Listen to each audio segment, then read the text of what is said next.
जो राधा के गुण गाए वो ही श्याम के मन को भाए।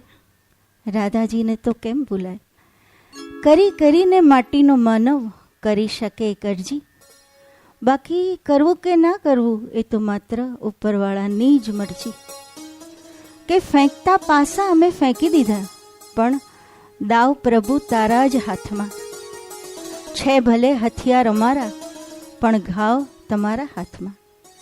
ષડ ચડાવી શાખ ઉપડી બેખબર મજધારમાં, તારવી કે ડૂબાડવી એ નાવ પ્રભુ તારા જ હાથમાં। સગડું તને સોંપી દીધું છે શ્રીનાથજી, બસ આ અમારી અરજી સુણજો અને તમારા ધામમાં લઈ જજો। આ જીવને તો આપે આપના શરણે તેડાવી જ લીધો અણધાર્યો, કોઈ જ તકલીફ વગર, કોઈને તકલીફ આપ્યા વગર। બસ એવી જ બધા જ વૈષ્ણવોની અરજી હોય કે બસ પ્રભુ આ જ રીતે અમને પણ તેડું આવે જ્યારે, ત્યારે વિના વિઘ્ને કોઈ સંઘર્ષ વગર, દવાખાનું દેખ્યા વગર, બસ આમ જ પ્રભુ ઉપાડી લે।